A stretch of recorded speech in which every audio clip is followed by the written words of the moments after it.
आप क्या बात करना चाह रहे हो? 90% का स्ट्राइक आएगा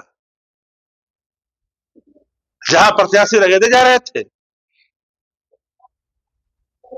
ये बात किसी से छिपी हुई है क्या? लेकिन वो तो ये भी कर रहे हैं ना कि जहां आप लोग चुनाव जीत जाते हैं वहां क्यों नहीं बोलते ईवीएम पर चाहे कुछ पर। हमने शुरू से कहा है, जब चुनाव जीते या हारे, ईवीएम एक शंका का विषय है। कि जीतन मांझी जी ने कहा कि शराब माफिया चुनाव जीत रहा है, तो हमने तो बहुत पहले बोला था भाई कि शराब माफिया का जो पैसा है वो जा रहा है सरकार तक। ये बात तो पहले बोले थे हम लोग। अब चुनावी प्रक्रियाओं में पारदर्शिता होनी चाहिए। लेकिन चुनावी प्रक्रिया अगर पारदर्शिता का हिस्सा नहीं बनेगा तो सवाल तो लगातार खड़े होंगे। चुनाव आयोग की नियुक्ति के मामले में जो प्रक्रियाएं पहले थी आपने बदल दिया। चल रहा है वो, उस पर काहे नहीं हिम्मत कोई कर रहा है? इसलिए कि बड़े बड़े लोग उसमें हैं, बड़े बड़े ओहदेदार लोग हैं उसमें। देश के अंदर अब तो सबसे बड़ा सवाल है कि जो संवैधानिक जो धड़ाएं हैं, विधान पालिका, न्यायपालिका और कार्यपालिका, अगर एक का वजूद समाप्त हो रहा है और दूसरा चुप है तो वह भी शंका के घेरे में है। नमस्कार, आप न्यूज फॉर नेशन पर मैं आपके साथ अभिजीत सिंह। बिहार में शराबबंदी है जिसको लेकर लगातार विपक्ष है वो सवाल तो खड़े करते हैं कि जिस तरह से अपराधी जो शराब माफिया है वो शराब बेचते हैं, इसको लेकर विपक्ष तो सवाल खड़ा करते ही हैं। लेकिन अब केंद्रीय मंत्री जीतन राम मांझी सवाल खड़े कर रहे हैं और कह रहे हैं कि अधिकारियों के साथ साठगांठ शराब माफियाओं को होता है और 10 करोड़ रुपया से वो चुनाव भी लड़ जाते हैं। हमारे साथ बात करने के लिए आरजेडी के मुख्य प्रवक्ता शक्ति सिंह यादव हैं। जीतन राम मांझी कह रहे हैं कि अपराधियों के साठगांठ शराब माफियाओं के जो शराब माफिया हैं वो जो अधिकारी हैं उनके साथ साठगांठ रहते हैं और चुनाव लड़ते हैं उनके शराब माफिया जो पैसे। जैसा कि आप कह रहे हैं कि जीतन राम मांझी जी ने कहा कि शराब माफिया चुनाव जीत रहा है, तो हमने तो बहुत पहले बोला था भाई कि शराब माफिया का जो पैसा है वो जा रहा है सरकार तक। ये बात तो पहले बोले थे हम लोग। अब शराब माफिया अगर जीत जा रहा है चुनाव तो सरकार जो जनादेश प्राप्त की है ऑर्गेनिक है क्या? वो तो मशीनरी मैनेजमेंट का जनादेश है।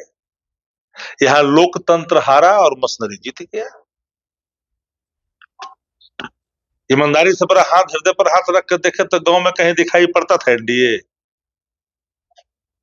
बता दे। वो तो बोल रहे हैं कि आप लोग हार के बजाय हम तो पूछ रहे हैं ना कि गांव में दिखाई नहीं पड़ रहा था। जेकर गांव में धान होगा तो पुवाल से पता चल जाएगा गांव में धान हो रहे। आज मैं देख रहा है कि ना धान खेत में है ना खलिहान में है, और घर में कोठी भर गए कैसे? धान के गांव पुवाल से समझ में आता है, किसानी लाइन में कहावत है। अब पुवाल है ये नहीं था, धान अथला कोठी भरल निकल रहा है, कहां से लाया? प्रत्येक विधानसभा क्षेत्रों में 25 से 30 हजार ईवीएम के अंदर तटरक्षकों की बहाली कर रखा था जो विपक्ष से लड़ रहा था। ऑर्गेनिक जनादेश नहीं है। और चुनाव सुधार पर तो चर्चा देश भर में हो रहा है भाई, लोकसभा में हो रहा है। चुनावी प्रक्रियाओं में पारदर्शिता होनी चाहिए। लेकिन चुनावी प्रक्रिया अगर पारदर्शिता का हिस्सा नहीं बनेगा तो सवाल तो लगातार खड़े होंगे। चुनाव आयोग की नियुक्ति के मामले में जो प्रक्रियाएं पहले थी आपने बदल दिया। सरकार का एक उपकरण बनकर रह गया चुनाव का। अब वो संवैधानिक संस्था कहां रहा? तो पारदर्शी कैसे होगा? दुनिया के लोकतंत्र में जाइए, देखिए टेक्नोलॉजी की दुनिया में, तकनीकी की दुनिया में जर्मनी से बड़ा तकनीकी जानकार है क्या? वहां ईवीएम से वोट देने पर अवैध माना जाता है।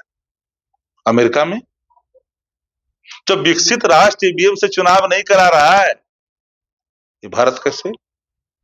अगर शंका है घेरे में ईवीएम है जवाब कोई दे। आपका टेक्नोलॉजी कितना विकसित है बिहार का, देश का? गांव टोला बसावट खेत खलिहान में कितने लोग जानकार हैं? आप क्या बात करना चाह रहे हो? 90% का स्ट्राइक आएगा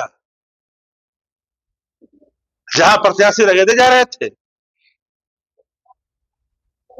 ये बात किसी से छिपी हुई है क्या? लेकिन वो तो ये भी कर रहे हैं ना कि जहां आप लोग चुनाव जीत जाते हैं वहां क्यों नहीं बोलते ईवीएम पर चाहे कुछ पर? हमने शुरू से कहा है या चुनाव जीते या हारे, ईवीएम एक शंका का विषय है।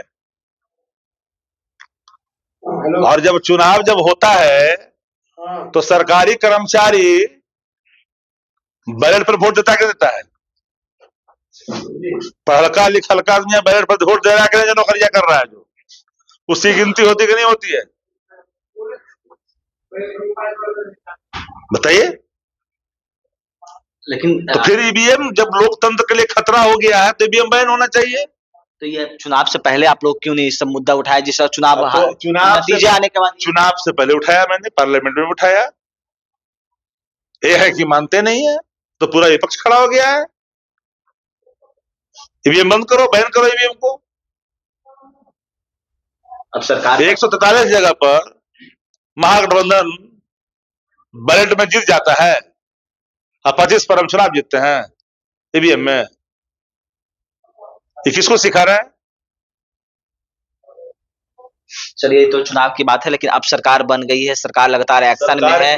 जो एक्शन कर रही है, सरकार एक्शन क्या करेगी, सरकार का रिएक्शन क्या होगा? सरकार अपना काम करे। हम उसके किसी भी कामकाज पर कोई सवाल कहां खड़ा कर रहे हैं? हमने कहा कि वक्त दिया है, काम करो, जो वादे किए वो वादा पूरा करो, राग द्वेष से अलग होकर के काम करो, विदाउट डिस्क्रिमिनेशन एक्शन करो। अब आपको कोई रुका है क्या? मशीनरी से जनादेश प्राप्त करने वाली सरकार अगर मशीनरी चला रही है गरीबों की झोपड़ी पर, तो हमने कोई प्रतिक्रिया दे दिया क्या? हमने कहा कि थोड़ा ध्यान रखिए, आश्रय स्थल का समय आगे, जाड़ा का समय। लेकिन सवाल वो तो है ना, अब मान ली नहीं पट रहा है दोनों डिप्टी सीएम में, तो हमारा क्या दोष है? नहीं पट रहा दोनों में। उनके अगने में मेरा क्या काम है? सरकार उनकी है, प्रचंड बहुमत उनका है, 202 की संख्या वो है।